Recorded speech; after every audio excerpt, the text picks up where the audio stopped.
just give you all the blurb, but Dr. Gracie Babineaux is a Vermilion Parish native who used her musicianship with the Babineaux Sisters Band and her scientific education to promote, protect, and prioritize the Louisiana landscape and the unique culture it sustains. So she is a recent graduate of the University of Louisiana Lafayette Energy Science PhD program, and she's beginning her tenure at the National Academy's Gulf Science Research Program Science Policy Fellow. Sorry, it's kind of hard to read. Where she will be working with multiple Louisiana-based organizations to tackle the most difficult environmental challenges facing our coast and local waterways. So, y'all can all give a hand for Dr. Gracie Babineaux. Not expecting to have such a good crowd, but it's a very good surprise. I'm really excited to talk today. I am, like Kirby said, I'm a geologist, but I'm a soft rock geologist. So sediment, dirt, mud, not soil, that I have worked with during my PhD, but more deep ocean, like marine sediment at methane seep sites. But a lot of those sedimentary processes, it doesn't matter where they are, they're all very common. Basic things like heavy particles settle first, lighter particles go a little bit farther, which is something applicable for deep marine settings, but also for river settings as well. And that's really what we're going to be talking about today. I'm already giving you guys my outline slide. The geology of a river. So, better? It might have something to do with the screen settings, Paulina. Amazing.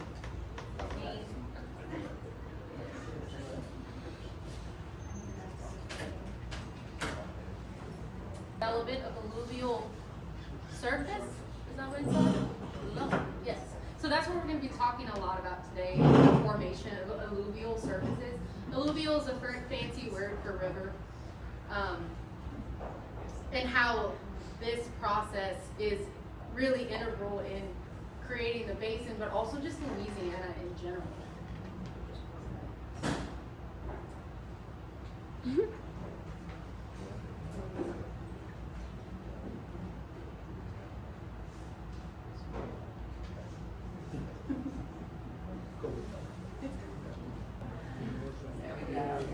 Yay! Okay. It's a little chubby. We're up. All good? Okay. Alright, so again, I'm Dr. Gracie Babineaux. Just Gracie, because doctor still feels a little weird to say. But the title of my talk, Where the Water Meets the Road, the formation of the Atchafalaya Basin, and how it protects our communities. So again, just an outline of what we're going to be talking about today. First, we'll give just sort of like a broad description of what the basin is for anyone who doesn't know. I'm sure all of you are familiar. And then we're going to kind of go all the way back. We're going to go really foundational. So we're going to talk about the geology of a river and how it forms. So just because Louisiana doesn't have mountains and volcanoes and cliffs doesn't mean that we don't have geology. We have really awesome, very interesting, complicated, difficult geology. And so we're going to talk a little bit about that today. Then we'll go zoom in a little bit more into the formation of the Mississippi River itself, and then subsequently the Atchafalaya Basin and its formation. We'll talk a bit about the river control system. So obviously all of our waterways in Louisiana are extensively, I guess you could say, guided by the powers that be. And so we'll talk a little bit about that. People throw the river control systems, like that term, around a lot. We'll talk a little bit more about what it is. And then finally, which Dean will help me out with, is we'll talk about the importance of the basin and what it does for our communities, because Louisiana would look a lot different if we didn't have the Atchafalaya Basin. Okay. So first, we have our basin. So I have this photo here up at the top. That's more of a zoomed out map of Louisiana. This red area here indicates the location of the basin, which is zoomed up right here. I don't know why I'm ducking like y'all can't see over my head. Okay. All right, so we have this whole area here. It takes up a fairly large portion of south central Louisiana. It is about 1.4 million acres in size. 70% of it is made up of forest, about 30% of that is marsh and open water. That marsh and open water portion makes up the U.S.'s largest river swamp, and the forest portion is the largest contiguous bottomland hardwood forest in North America. So if you think all of those bald cypress and those tupelo trees, that's what that's talking about. And then finally, Wax Lake outlets around this area right here. It is the only place on the Louisiana Gulf Coast that is not losing land. It's actively building land. And so if you look at those graphics, where you'll see, from 1970 and you're going now, a lot of Louisiana is being lost, and there's this one little area right by the basin that's growing. So that's pretty awesome. Now, the Atchafalaya Basin, again, is part of the larger Mississippi River system, but how did it form? So we're going to go into what makes a river a river. And a river has three main zones to it. And we're going to start, I guess you can't really see it, but we have zone 1 over here. This is the headwaters. So for the Mississippi, for example, it's Lake Itasca. But the headwaters are an area of high elevation and high latitude. Okay, high elevation and high latitude. Okay, so think mountains, think really uplifted areas. Because it's high altitude, high elevation, you're going to have ice, you're going to have glaciers that melt and they flow downwards. Now, an important thing to remember throughout this whole talk is water always flows downward. Now, that doesn't mean south, but it always flows from high elevation to low elevation. The second thing is that water will always take the most direct route downward. Okay, so it doesn't really care about state lines or parish lines. It goes where it's the path of least resistance. So up here in zone 1 in the headwaters, you have a really steep elevation change. So you're going from high elevation to lower elevation in a really short distance. So that's a very steep slope. Because of that, that water is flowing really quickly. Okay, so it has a lot of energy, a lot of momentum as it's flowing downwards. With all of that high energy and that high momentum, it has high erosional power. So what's happening is as that river is flowing downwards, it's cutting into the landscape that's beneath it, that it's flowing on. The faster it goes, the more erosional it is, the more material it's picking up, and it's cutting into that land. And this fast flow makes very steep, walled, narrow, V-shaped channels. And so at the beginning of a river in zone 1, A, it's erosional, and B, it's usually very narrow but deep. Okay? As we move downwards in elevation, so we're moving down the watershed, we get into zone 2, which is the transfer zone. Some people also call it the transition zone. So you have things that are starting to change. Okay? Your elevation gradient, or your slope from one point on the river to another, is a little less different. And so the land is starting to broaden, starting to flatten a little bit. The river starts to slow down. As it starts to slow down, it's cutting less, it's eroding less, and the channels start to widen and it starts to deposit sediment. So that's what's happening here in zone 2. It's sort of a mix between erosion and deposition. As the land is getting flatter and it's getting broader, the river also starts to curve or meander. Now in this area as well is really when the river starts to pick up steam, so it starts getting water not only from, say, that mountain that has snow melt, but it's having other streams and rivers called tributaries that are starting to feed into that main river system. But you also start getting precipitation from above, and you have groundwater from below, and so it's adding to this water load. Also keep in mind that in zone 2, you've been flowing ever since you left the mountain, and you've been picking up a lot of material along the way. So not only is the water load increasing, the sediment load that the water is carrying is also increasing. And lastly, our last main zone that we have of the river is this zone 3, depositional zone. So this is what's kind of important to us because this is what is making land. Okay? So when we get to this depositional zone, we're getting into the floodplain of the river. Usually the area is very flat, very broad.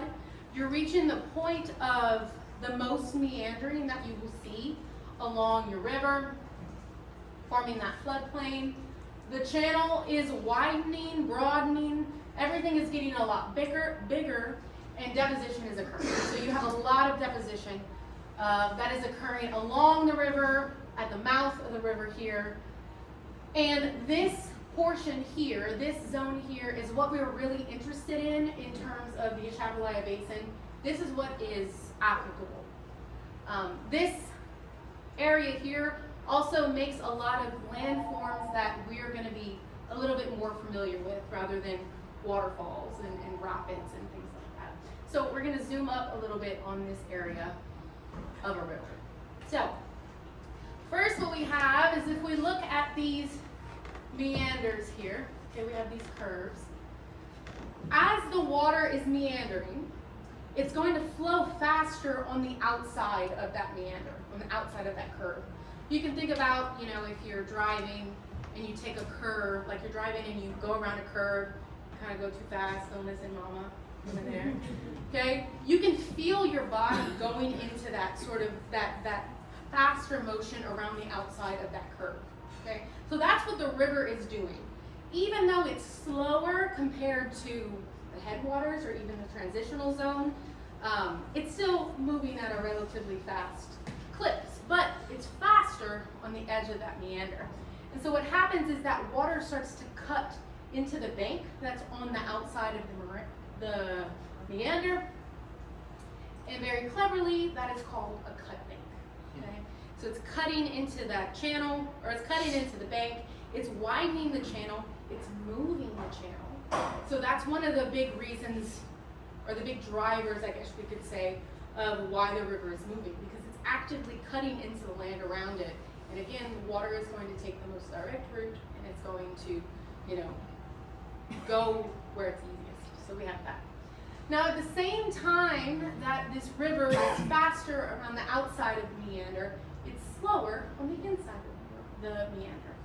So around this area here, any part of that sediment load that is heavier, okay, so maybe that's something that I should say, it's pretty intuitive, but you have three main different types of sediment, or I should say categories of sediment within your sediment load. You have sand, you have silt, you have clay. Sand is obviously the heaviest of that sediment load. Clay is the smallest size particle. And so as the meander is occurring and the water is flowing here, it slows down just enough to drop a lot of that heavier deposit, so the sand.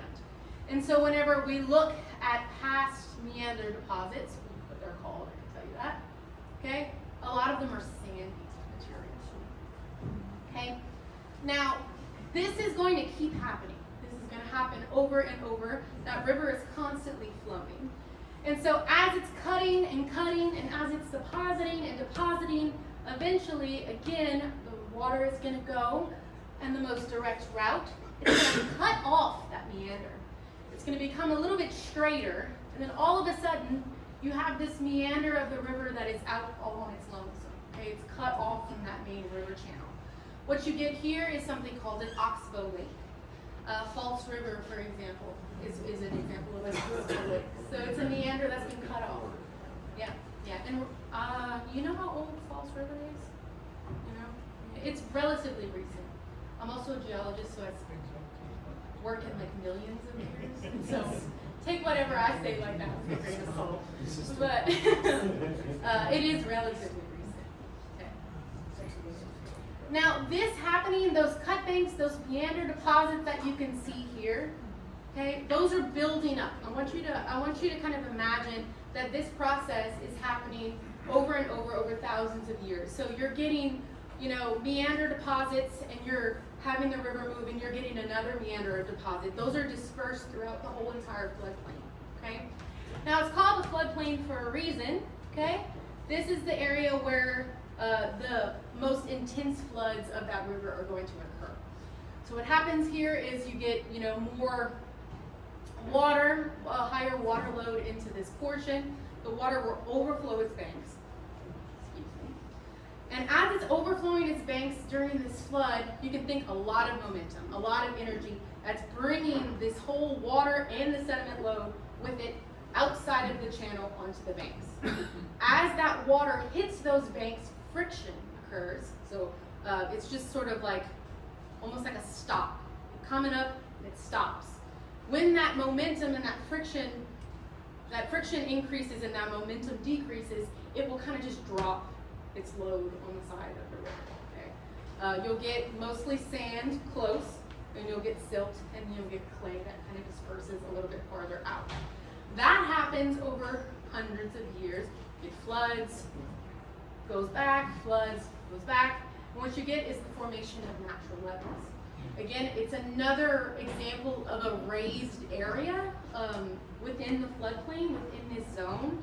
And so this is what we're going to be really interested in today, is this these natural levees, these raised alluvial ridges, because that's what's going to contribute to the formation of the basin.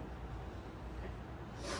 Finally, what we have is the very end of our river, so our delta and the mouth of the river. The delta forms, so you have all of this sediment, you have all of this water that's been flowing this whole time. It's depositing as it goes along. But eventually the gradient of the land becomes so low that the energy that water has is no longer enough to carry all of that sediment that it's been picking up this whole time. And so it kind of just deposits it in this one area. It'll fan out, but it'll deposit it. And so that's when you get the formation of your delta. It's deltaic sediments, very, very fertile. That's why Louisiana has such good soil for agriculture. It's so fertile. It has so much nutrients that it's been just taking and carrying along and then depositing it there. Now you get like these formation of this delta. It's building up the land. Okay, so you get different channels that form that you can kind of see here. These are called distributaries. They're distributing the water load. But this builds up, compacts, and then you get Louisiana. Okay. So, yes, I think that is our formation of the river. Okay. So now we'll get into the Mississippi itself. Now this is some very cool geology.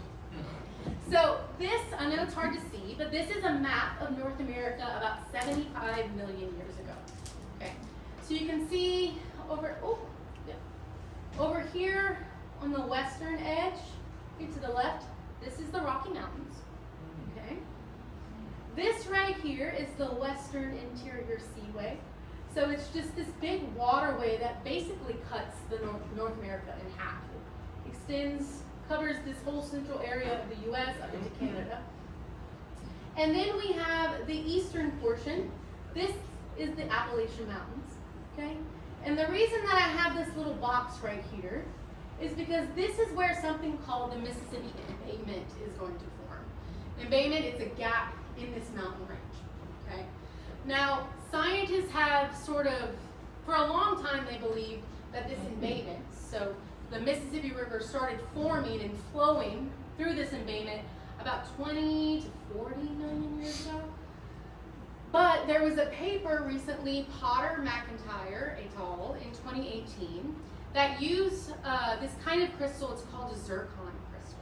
Okay? I don't know if you've ever heard of zircon, but it's this very, very stable crystal that we're able to use to date really old ages. So for example, zircon crystals are the reason that we know that our Earth is 4.6, 4.8 billion years old. Okay. Now what she did, her and her co-authors did, is they used zircon that was present in the oldest Mississippi like deposits that they could find up north, not in Louisiana, we're too young, but up north near like Tennessee. And she used those zircon crystals to date those sediment deposits and found out that the Mississippi started flowing about 80 million years ago.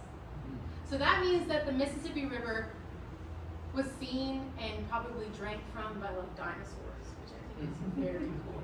It's a very old river. It's been around for a while. Okay?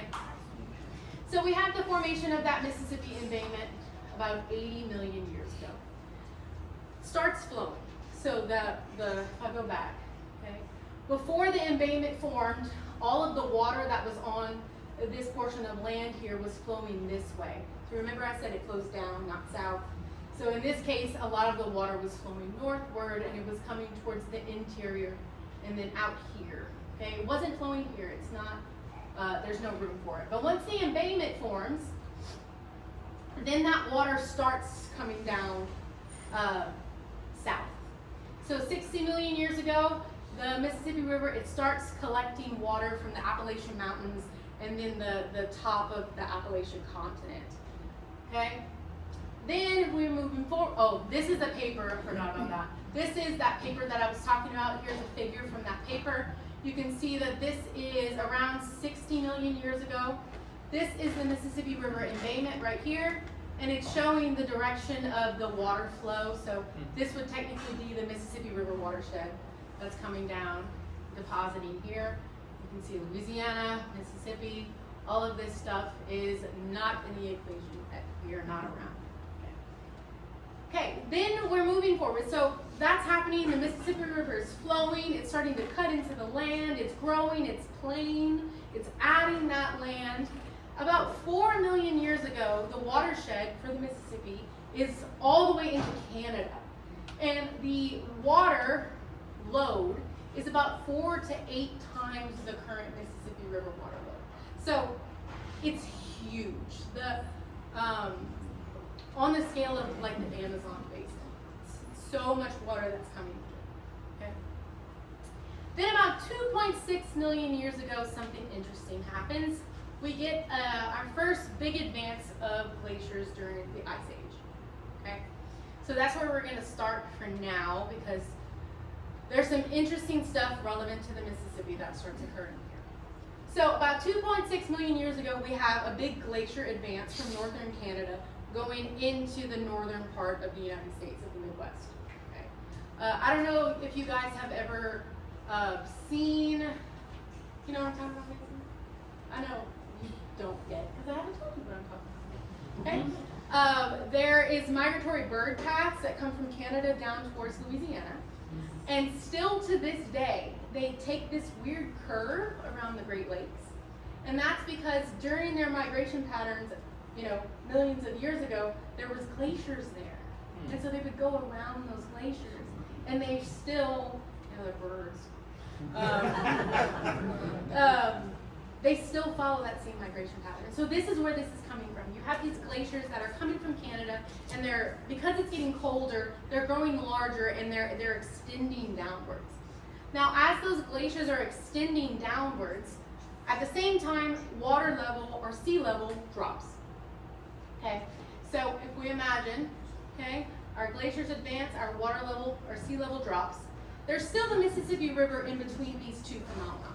Okay, what happens during this time is the elevation gradient. Okay, because the sea level is lower, the gradient increases or it steepens, and the river starts to flow a lot faster. And so inside the continental U.S. that it's been building, it starts to behave sort of like the headwaters. It starts cutting into that land very fast, making those deep, narrow, V-shaped channels. Okay, so it gets cold and it starts running a lot quicker. Eventually, though, because these glacial episodes, they're happening in cycles. Okay, eventually the glaciers retreat, sea level goes back up, the gradient, what's the opposite of steepens? Lessons. Lessons, stop, yeah. Flat. Yeah, y'all know what I mean. Yeah. Okay. So the gradient flattens, right? The river starts to slow down, and it starts to deposit inside that V-shaped channel instead of making U-shaped channels, broadening, and it starts making it starts depositing sediment again and growing those deltaic plains. Okay. Then again, it happens. The glaciers retreat, or the glaciers advance. Sea level drops. And all of that sediment that it just deposited, well, it starts cutting into it again, and it starts making those V-shaped channels. This from 2.6 million years ago to about 7,000 years ago, or 5,000 BC, this cycle of glacial advance and retreat happened about 5 times. It's happening over and over again. From about 7,000 years ago to 2.7, that's when our Atchafalaya Basin starts forming. So between 2.6 and 7,000 years ago, the Mississippi River is super unstable. So it's cutting, it's depositing, it can't find equilibrium between its gradient, its water velocity, its sediment load. There's just so much disturbance all the time. A main thing between this time frame right here is because the equilibrium is so off, the Mississippi can't sort of keep up to how fast relatively this is occurring. And so it becomes something called a braided stream. So if you've ever seen pictures of a river where you sort of see a main channel, but there's a lot, like it's hard to determine which one is the main river, that's what the Mississippi turns into at this moment. And when it's a braided stream, it starts depositing like crazy. And it starts building a lot of land. And so that's happening here. It's like you're getting all of this land building, and then all of a sudden the river is like, oh gosh, wait, the elevation is changing. I need to flow quicker. And so cutting, and so it's very unstable. But then after 7,000 years ago, 5,000 BC, everything starts to chill out. So it starts to really start to find its rhythm, I guess you could say. It starts to find its channel. It starts to find a nice speed, kind of similar to what we are now. And so from this point, the only major changes that we're seeing in the Mississippi River is kind of like, I would say Mississippi around Marksville. That area down south is where we really start to see most of the changes that are occurring in the Mississippi River's flow. Okay, and that's why I put 2.7 thousand or 700 BC right here as the formation of the Atchafalaya Basin, because that's really whenever we start to get enough change to form the basin, but not enough change to erase what's the work that's been done. Okay, so we're going to start at a few different stages of the Mississippi that are contributing to the basin. I've skipped a few in between because I really want to highlight the ones that are actively contributing to the basin's formation. And so we're going to start with the Teche, Mississippi stage of the river. So this is about 700 BC to about 100 BC. These dates are a little loose. Obviously, no one was there to write it down and tell us exactly when. And again, you have to remember that it takes a while for the river to reach equilibrium and really sink into these channels. But 700 BC is what we're looking at here. This is the Teche, Mississippi River stage. Okay, so this is the path that the Mississippi is taking. So what this path is doing is it's building the western and the southern edges of the Atchafalaya Basin. So when we talked about the natural levees forming and the meander deposits and all of these ridges that are building up the land, what's happening here is the west and the south, this river pathway is building up the Teche Ridge, if you know about the Teche Ridge. Okay. Now, an important thing too that I want to point out, I guess I'll do that now because I think it's important, but the Atchafalaya Basin has been around for even before this, okay? But it's not the basin that we think of when we think of the basin. There's no isolation of a water body, okay? The Atchafalaya Basin still is and has always been something called a backwater swamp. So it's a low-lying area adjacent to the river channel that basically catches all of the flood water that comes out during a big flood event. It's usually depressed a little bit so that it can hold that water and have the formation of a swamp. There's really no river flow or any outlet. It's basically just like a stagnant pond, okay, that's holding that flood water and not allowing it to flood any other areas. And so the basin is there during all of these river stages. The thing is, these stages start to make the edges. Okay, so that's what we're on here. Is we're making the southern and the western ridges that close it in. At this point too, the Red River is entering into the Mississippi much more south than it does now around Opelousas. Oh, and then our delta location right here is forming the land south and east of Houma. So it's building up this portion of Louisiana, which is pretty cool. Okay.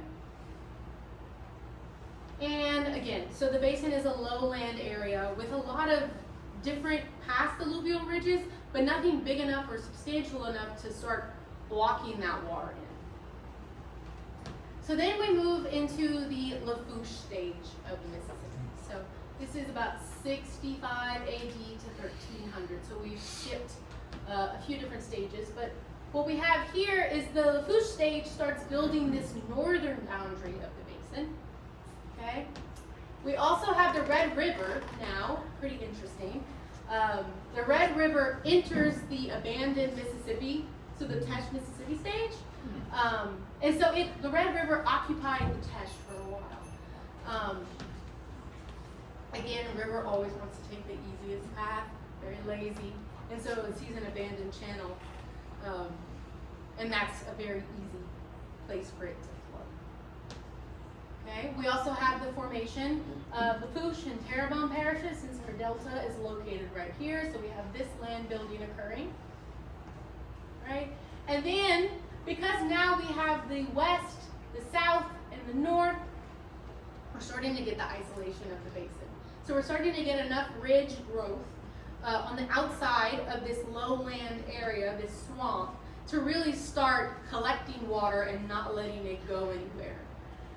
Also at this point, since we don't really have a southern ridge that's built up right here, the basin is mostly, the south part of the basin is really just all of these lakes, so like this collection of lakes. Then we move into the modern stage. So this is 1400s up until about the 1950s, okay? We have the Mississippi River, it's flowing about where we know it now, okay? Let me see what I have. Yeah, so it starts flowing towards New Orleans, over here. The only shifts that we're really seeing at this point is near the delta, right here, like where we know. Excuse me, when did this shift to New Orleans? This is about 1400-ish. Okay, I got it. Yeah, I know. Sorry, okay. It's relatively recent. Yeah. Relatively I recent. see it. I see it now. Yeah. Sorry. No, you're good. Thank you for asking. Also, what we have here is the Red River. So instead of it flowing here, it starts to come in this area, this old river area. All right, so it starts entering into the Mississippi around the Marksville Hills area. And the abandoned Teche channel that had the Red River in it is now the Bayou Teche. Okay. And then at this point too, during this time period, the Atchafalaya River really begins to flow. So you have enough of the Mississippi River's flow right here that's diverted into this tributary, which is the Atchafalaya Basin. And so you start to get a little delta here from the basin as well. Okay.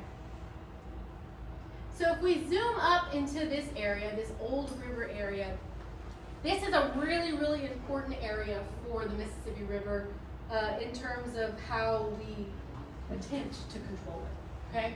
So in this old river area, we have the Mississippi River. Okay, yeah. We have the Mississippi River, we have the Red River, and we have the Atchafalaya River all mixing up. Okay. Now, the current path of the Mississippi River was a shortcut that was dug by Captain Henry Shreve. I think what 1931, I believe. 1831. So it was originally a man-made shortcut that the Mississippi River, the main channel, was like, hey, this is nice. And so it decided to occupy that. Okay. So we have all of this going on. We have these these three rivers that are all kind of in the same area.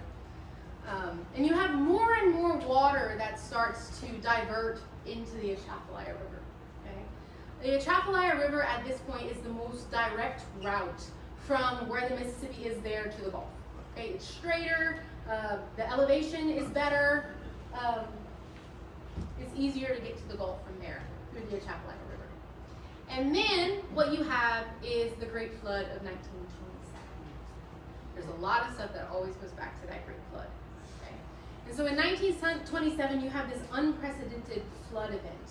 It's devastating, right? People, land, homes, all of it is taken away by this flood.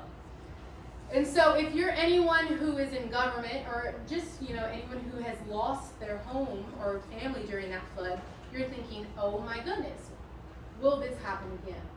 Okay? And if it does happen again, will it be even worse than it was in 1927? So there was levees that were being built along the river much earlier than 1927, but after that flood, a lot of people started worrying about something called the super flood. That there was going to be another that came in and was even worse. And so they really redoubled their efforts on making levee systems along the river. Okay? The problem with this was that a solution with a levee is very temporary. Okay? So you have that levee and you build it as high as you think it might get during the next flood, but it always gets higher than what you think. And so it's higher. And so at what point do you stop building that levee? At what point is it too high? Okay? So in the 1950s, they had a very famous report by Fisk, 1952. He does this incredible report on what would happen if we diverted most of the water from the Mississippi into the Atchafalaya River. It's going that way anyways. And so what would happen if we just let the Atchafalaya River become that main channel instead of the Mississippi? I'll give you a little teaser. He said that it wouldn't be great. Okay? But because of this study, they understood more about these dynamics. And they ultimately decide that they're not going to let that happen. So they want the Mississippi River to stay in its main channel that it is at that current moment. And so in 1963, the Army Corps of Engineers they complete the Old River control structure. So it's these floodgates that they construct at that Old River area to control how much water goes to the Atchafalaya, how much goes to the Mississippi River. Okay.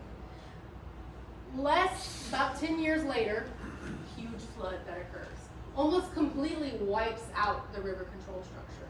And so the Corps of Engineers is like, okay, we need to do something about this. So they built an auxiliary structure that was completed in 1986. Okay? And along with that it's become this whole flood control plan. So they build levees here, they build weirs here to slow the river down. They start building sill structures. It's not just floodgates at the Old River that is controlling this. A lot of times when you mess with nature, there's a lot of problems that come up that you gotta fix, and then that makes more problems you gotta fix. These engineers who made these flood control structures, genius, right? Like this complex, all of this system is an amazing feat. They just didn't know what was gonna happen, what kind of things it was gonna bring along the way, because they were successful. They're as successful as they could be. Okay. And so I have a picture here of the Old River control structure, the Old River area. So you have the Mississippi River right here, okay? We have these two channels that go to the Atchafalaya River. You have the auxiliary structure here. And you see there's a few other things, hydroelectric plant, okay? But it's it's a little square up there that's basically controlling whether or not Krotz Springs floods. Okay?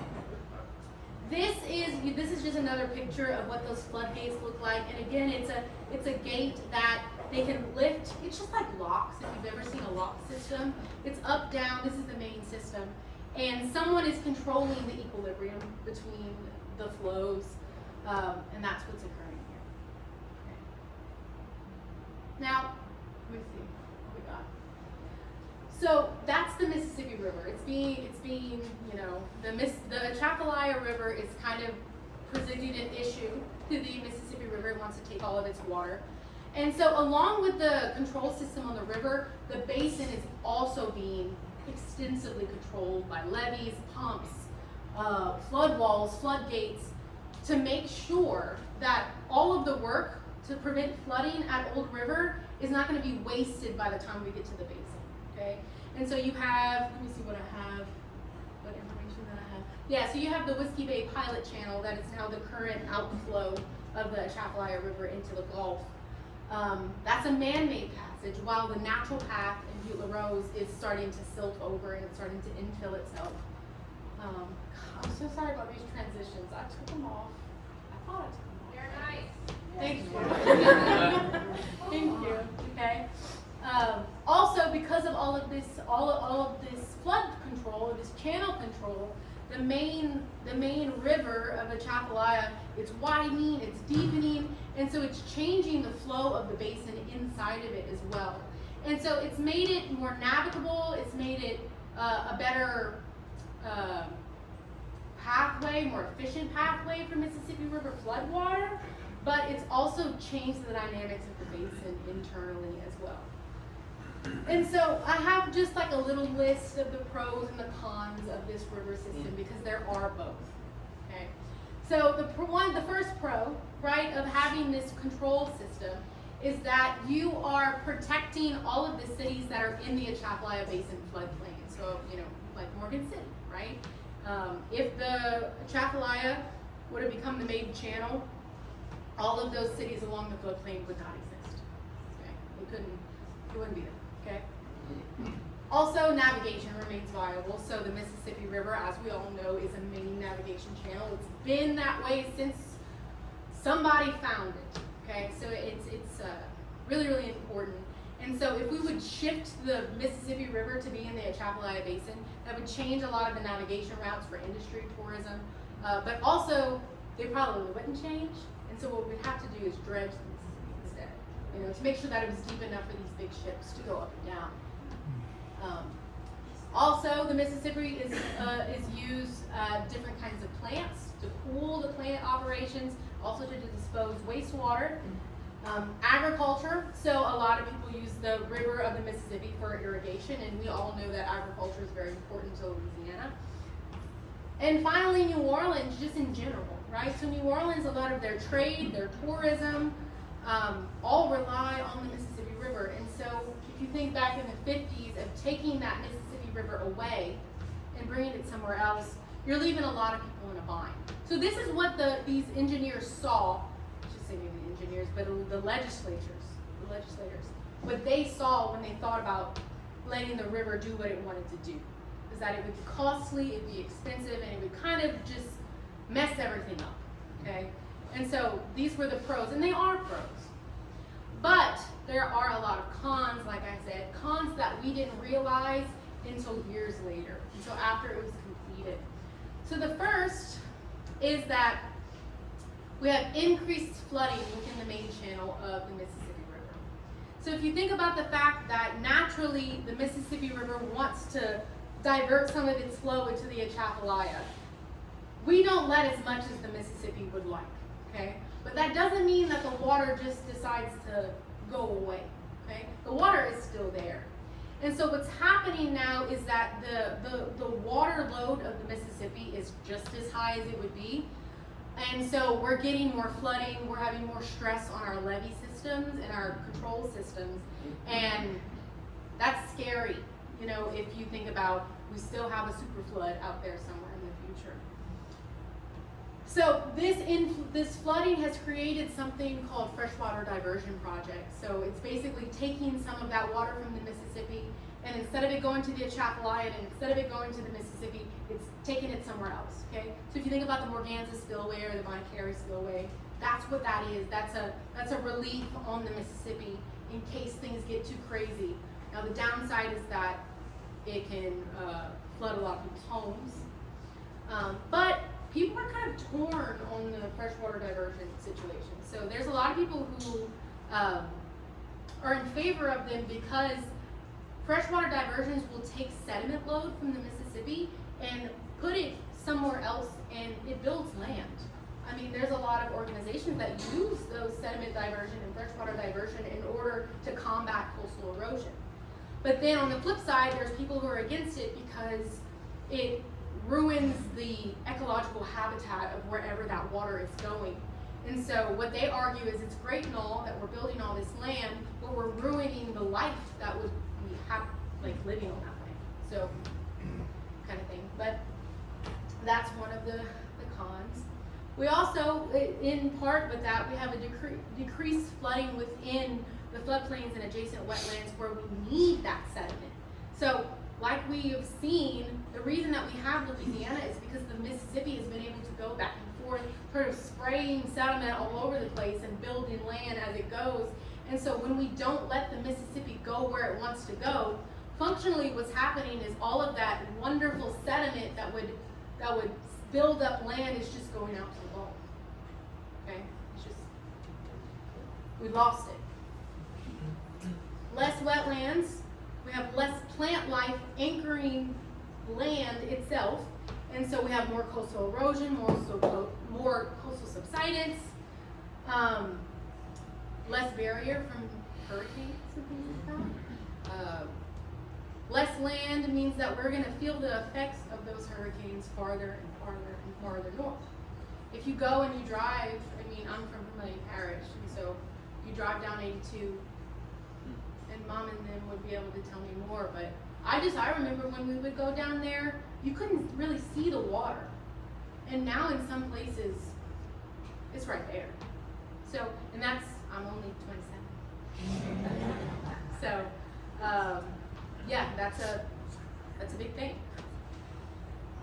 Lastly, finally, there's a lot of other auxiliary issues, but from a purely economic standpoint, right? We have coastal land loss, and so that's changing migration, fishing,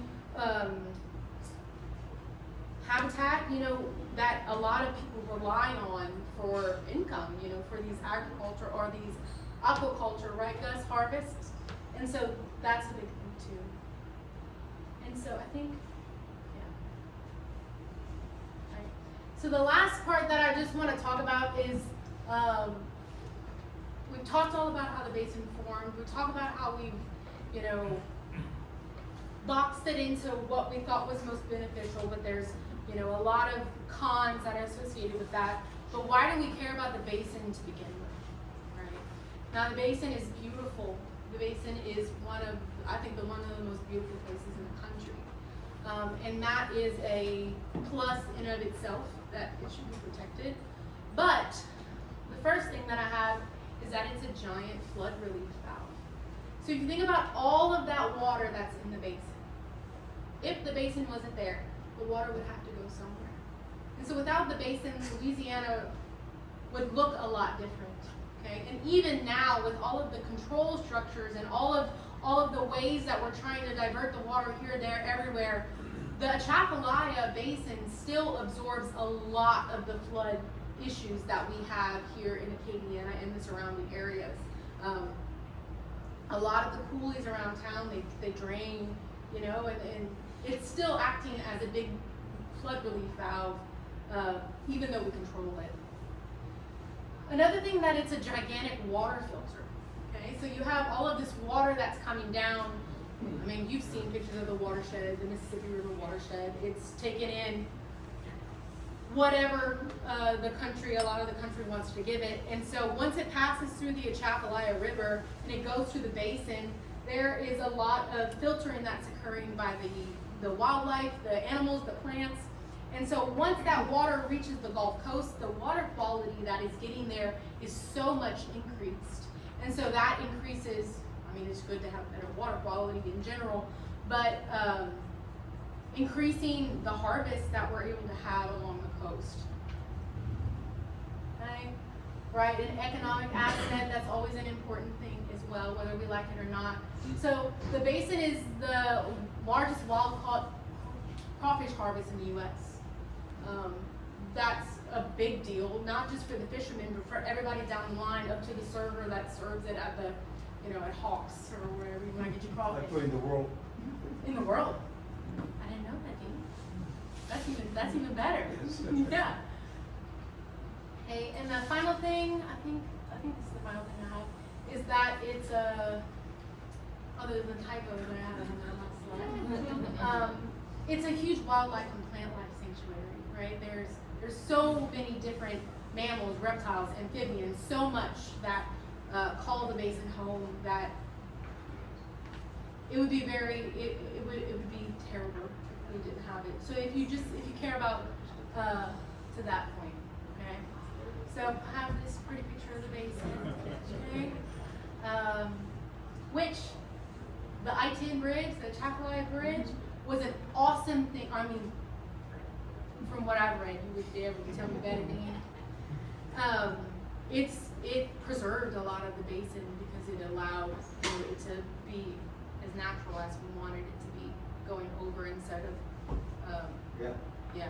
Because they could not do it any other way because it's just spillway. Right. It would be like a huge dam. It's only huge. Yeah. They could have done it another way. Yeah. And also it would flood. Right, yeah. Open the spillway, they just people get in the water.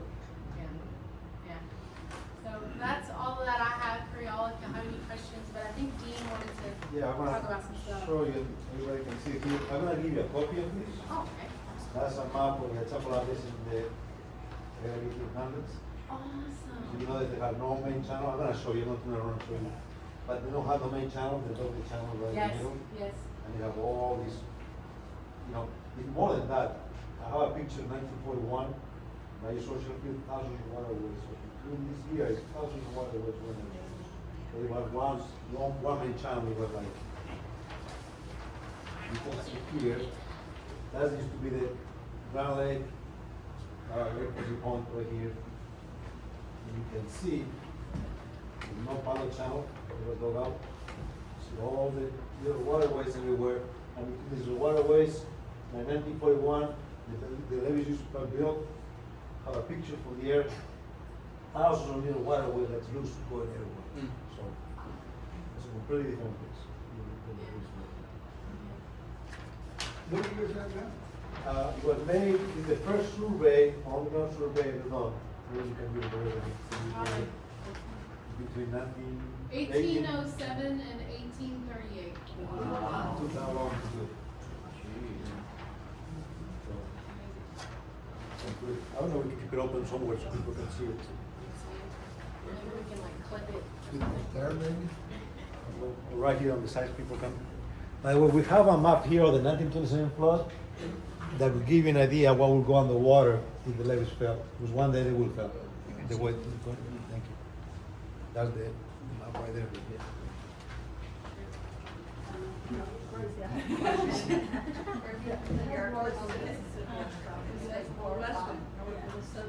I always wondered, because Minnesota's flat, it reminds me a lot of Louisiana, they have the same Karens and egrets and everything, a lot of water.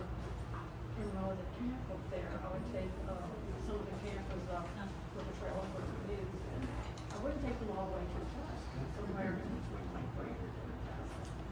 The Mississippi was about as wide as the stage. Yeah. And it was grassy, and I was so proud to be able to walk across it. It was like this deep and beautiful, because I'm from New Orleans, so. Right. Successful, but, I always wondered how that became such a big river from such a small little, not even as big as a lake, like a ditch up there. Yeah. And it's the And I don't think it's, I didn't go all the way up to Madison State Park, so I don't think it's a mountain. right, but and anybody can correct me if I'm wrong. Okay. But even though it seems flat, there is this elevation gradient that's able to flow downwards.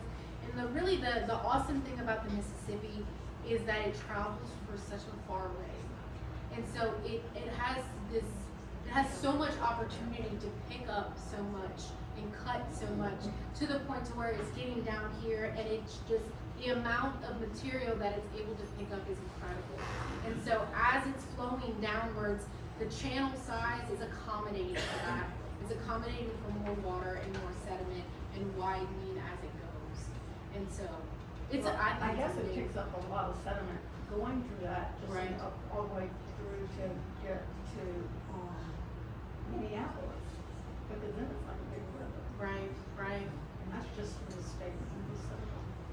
Dr. Gracie was explaining like the basic principles, but understand that between the mountains and the Gulf, these areas where we go through mountains will more like steep, and areas where also you have a plateau where it become a flat plain, and then it will narrow again, so it changes Yeah. throughout the course of the river. It's changing all the time from one to another. No, it's amazing. There was a hand back here? Yes, sir. I got two questions. Okay. Do y'all have any idea how many oxbow lakes are in Louisiana are directly attributed to the Mississippi River? Do you I know? don't know. I'm- Everyone you see the map, Those they are all are all names. Mississippi, they all, Yeah. Well, because also the Mississippi isn't the only river that's flowing through here, right? Well, Any river that's why I said attributed to the to the Mississippi. Mississippi rather than, I Okay. wouldn't know, but I'm All right. sure it's a lot. My second question is, what do you propose the area of the Atchafalaya Basin would look like if the Mississippi River was 500 miles to the west or 500 miles to the east? Would it look like Calcasieu and Cameron, where there's swampy areas closer to the Gulf? Or would it look like southern Mississippi, more of a piney forest area? You know, I don't know. Now, I would say that if it was farther away from the Mississippi, it would no longer be getting the flow of the Mississippi from the Atchafalaya, or, you know, it would no longer be getting as much water diverted to it. And so naturally, I think that it would dry up. It would absolutely silt up. And so it would infill itself, basically. But I don't know what it would look like. I don't think it would be a water body. I don't think it would be a water body. And if it would be, it would not be nearly as large.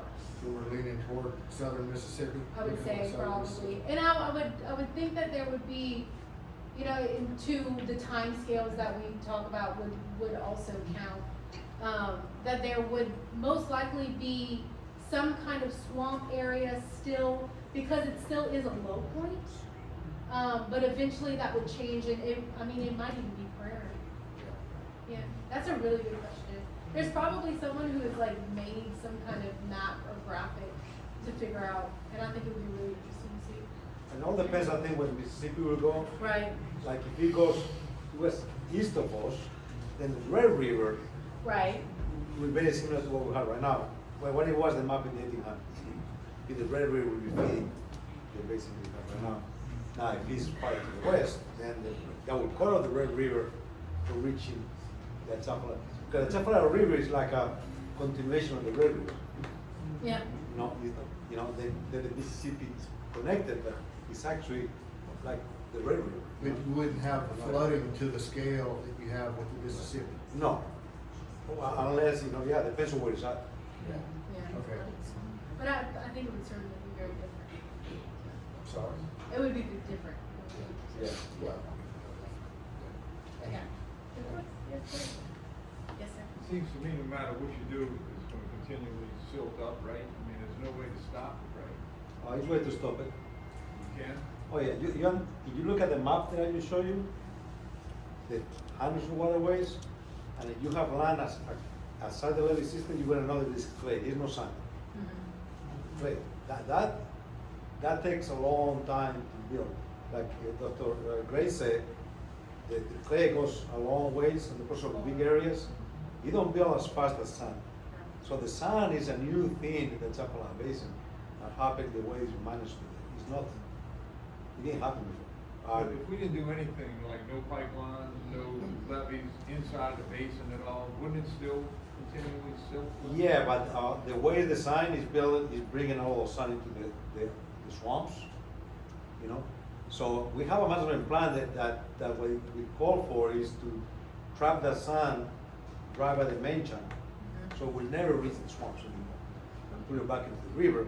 That will start the process of filling How up do you with do sand. that, by slowing it? Yeah, you slow it down, and then it drops. And then when it drops, you successfully put it back in the river, let the river do the job, take it back to where it goes. And that was slow the process. But we accelerated the process of building up the swamps. The way Dr. Gracie explained how you have the curves of the rivers and the current moving there. So you capture the water at the end of that curve, you capture all the sand. That's what the sand is moving with the strong current. That's the way the whole basin is designed. The way they capture the water for a power plant is at the end of a curve of the Mississippi River, sand deposit in that channel, the suction dredging put it back in the river, they go down the river, you have the lateral channels, the damming and realignment at the end of the curves. So everything is done from the Mississippi to bring the sand down the Chapalaya to bring the sand up to the distributaries into the swamp. And the management plan Dean's referring to is on our website, but also Dr. Ivor Van Herden's assessment of the Mississippi River tributaries program is on our website, and he explains that like in the early 1970s, the basin had reached an equilibrium of sedimentation. So everything after that has been human caused. There was sedimentation that happened naturally, and then there was a stable pace where that's where the deltas started being built in the Atchafalaya Bay at that point, and then the continued sedimentation in the basin is because of our choices. The things change over a long time. So when you make a change in a river, you got instant, fast things happen. And then eventually the river is trying to reach an equilibrium, you know, and things slow down again. And then you make another change and you have, so you make a cut somewhere, you have huge sedimentation, and then the sand will build up, the currents will slow down, you have less and less water, eventually you're gonna find equilibrium. You make a cut somewhere else, you start the whole process over again. So there was a stage when they put the levees, big changes. You know, and then it started reaching the equilibrium, and then you build a main channel in the middle, big changes. And then it started reaching the equilibrium, that's the one in the 1970s, and then you do something else, like they dredge the lateral channels at the end of the curves of the river, big changes, you know. So they keep doing those things that create big changes that are processes that will take hundreds of thousands of years, all of a sudden you have it, sometimes in 1 year. Something would have taken 100 years, in 1 year, you know. So it's not, nothing is natural in the basin. It's not a natural process. I have two questions. So, I'm curious about where like, trees play a role in like securing the floodplain. You know, because trees are. I'm learning a lot about trees now, but they're known to like kind of hold the land together. So I'm curious about how like planting trees has come across, and in like what areas could that actually be beneficial? Like I'm sure such a diverse land and ecosystem that's just something that crossed my mind that I hadn't heard anyone talk about. And also,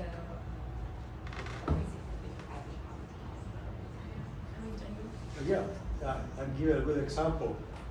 When they built the Bayou Bridge pipeline, Bayou Bridge pipeline, okay? They extended, it's a corridor, a pipeline already there, and it reached an equilibrium. There was water there, it was feeling very, very slow. So what they did, they put the pipeline parallel to it. So they removed, to make a pipeline, remove the trees, okay?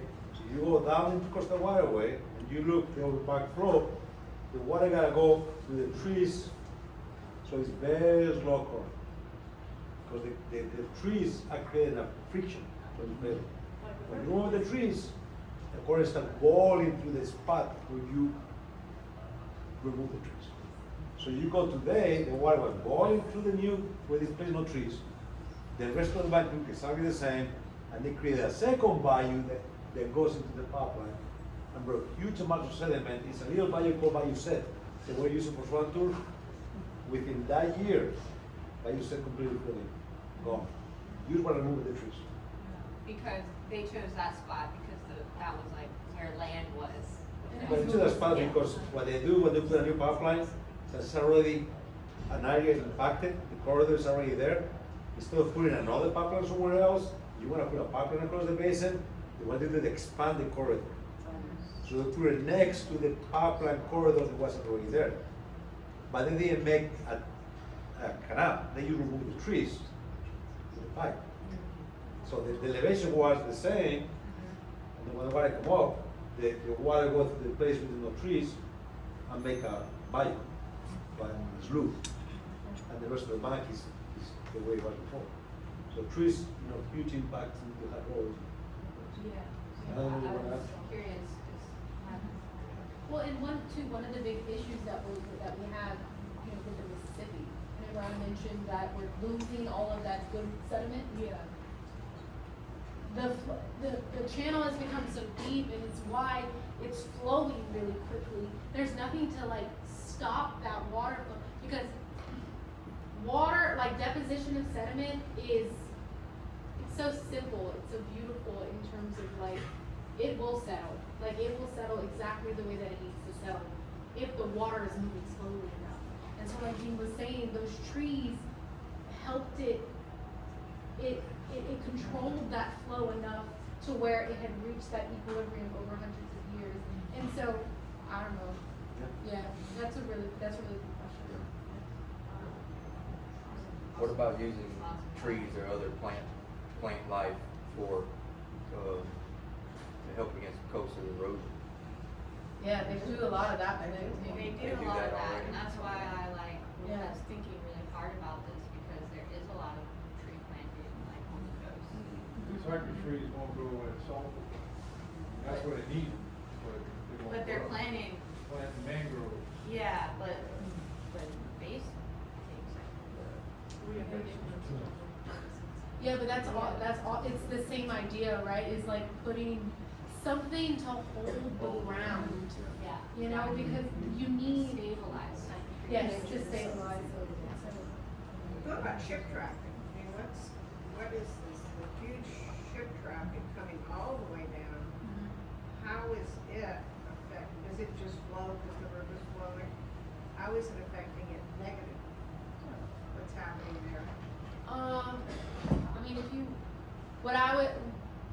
what I see with the ship traffic is that in order to keep the ship traffic able to navigate, you have dredging. You gotta dredge that channel, you gotta make sure that it's deep enough. And so then they take all of that sediment and what do they do with it? They go dump it somewhere.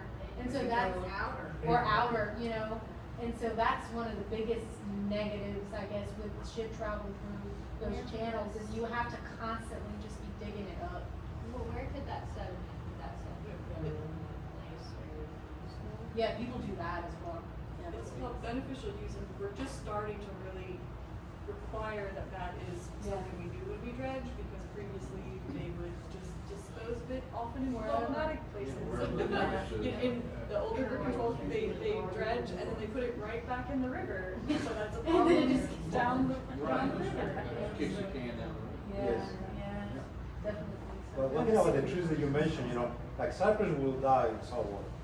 But I was pleased when we met with the Luciana restored in March, when we do it at the end of the restoration, because you're restoring a marsh and you got the Gulf right there. You got waves carrying that. I mean, that marsh ain't gonna stay there, So what they do is put in mangroves, which is the kind of trees that can take the pond in and not die because of the salt in front, and then the marsh behind it. So that was very pleased to So see. mangroves natural here, or they just bring them in? They're not, and they said, they even told us in that planting, they're like, it's controversial. Yes. They do exist in the environment, but they're not considered native, but everything's changing. Yeah. But And it's so- America. They have mangroves in Yeah. Florida. So it is American. They just So they might have transitioned here naturally, and we're just helping expedite it to protect the. Seems like a good thing to me.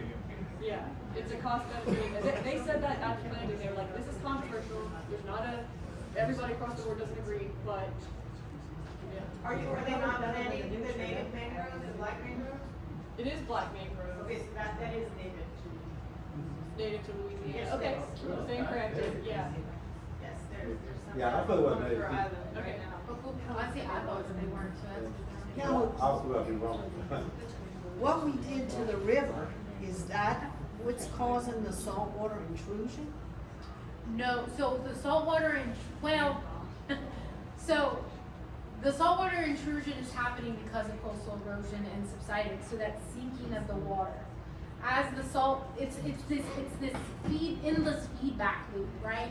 Is that you have less sediment that's being supplied to these wetlands. And so because there's less sediment, the wetlands are not able to hold on, so they're being lost into the Gulf.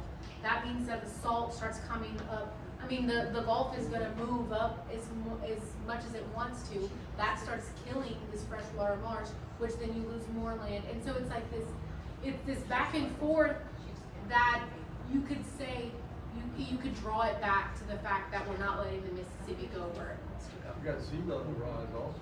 That too, you know, But which is also, another. the bed of the Mississippi is below sea level, I think it's like 300 miles. It's something like that. crazy, Yeah, yes. it's below sea level. Yeah. So when you have a drought and you have less current, we make it deeper too, which I don't think helps with sour nutrition because the ships, and we try to make it even deeper and deeper because we have the super ships right now. Right. Then with the current, we make it even deeper than what it is. So that don't help. And you have a drought, you have the push of the water goes underneath it is heavier, and that's when you get. All the way to Greenville, all the way to New Orleans. But one thing is things very upsetting to me, the way things, Louisiana do things, like for example, Katrina, Dr. Urban Herden warned it's gonna happen, they don't ignore it, it happened. The Chapala Basin, filling the basin, one day we're gonna flood, we wanted them up for a year, they ignore it, Another thing that's very upsetting is, sea level is rising, that here in New Orleans, most of the pipes are lead. That once the salt water goes through the lead, you're gonna have a problem you're never gonna be able to fix. Lead poison forever. So why you wait until you have a drought that happened before you start with, like, when we had the drought, there's already planning to bring a pipeline to bring it from the river. When the problem went away, they stopped. Why you stop? Yeah. Just do it before, because once you lose your piping, you cannot replace the pipes, the lead pipes all over the city, it's impossible. Yeah. So why you don't do it before you poison everybody in New Orleans for generations to come, All of that. Yeah. And- Well, yeah, and I think too, the Louisiana government has just invested so much money. They've invested so much money into all of these control systems and then it just becomes another problem and another problem and another problem to the point to where it's too expensive to start over.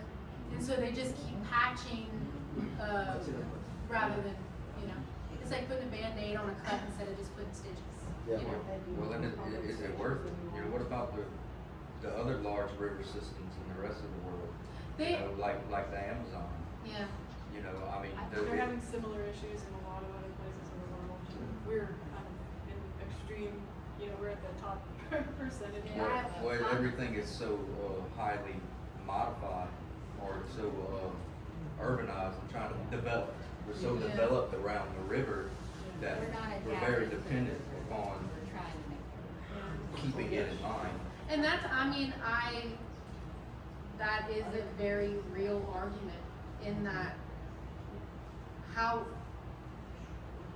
if we decided to let the river do what it wanted to do, the amount of change and devastation, I would even call it, to allow that process to completely reach that equilibrium, it's not human lifetimes. We could do something about it now, but our children's children's children won't see the piece of that, And so I think that's the line of thinking of a lot of these people who are making laws and stuff, is that they have to do what's good for the people who are alive now. Yeah. But it's hard because it's a very real argument, is that we have sustained ourselves for a long time on the current system, and we know that the ship is sinking. Well, what do we do? So From a geological perspective, though, we act like it's a Louisiana problem, but from your perspective, is it not every state in the watershed, all Yeah. 30 of them, Oh, plus two yeah. Canadian provinces? So we can make all kinds of laws and changes and Mhm. do everything right here, and we will have done nothing if the whole watershed is not on Right, board. and then, is that correct? well, and you could also argue that what's the point of trying to fix the levee system whenever the temperature, the global temperature is still continuing to rise, right? Like we're trying, but if sea level and all of these other different contributing factors to what's worsening the situation in Louisiana don't stop, then, you know, so it's like I guess I would say that it's a fine balance between trying to do what's best for the people now, but also forward thinking, you know? But it's a national issue. Oh, for sure. So it needs to be addressed more at the national level. Yeah. They would have the funds probably, you know, to do something about it, rather than. And that's what we're trying to do, to bring it at the national level. Because we have over 150 industrial plants between Baton Rouge and Yonge. That's where it starts, like how do The you? port of San Luciana is the largest in the Western Hemisphere by tonnage. If all this goes underwater, I mean, what is going to happen to the country? Right. Well, yeah, pay attention in the next year. We have the 100th anniversary of the 1927 flood, and they're gonna be hopefully shining a really big spotlight on the basin's role as a spillway, but also trying to get it a federal status. That's what the Everglades has. That'll be able to get it more funding, which means that we need to make sure they use that funding for good and not to do more harm. So it's a really important time to be paying attention to these issues.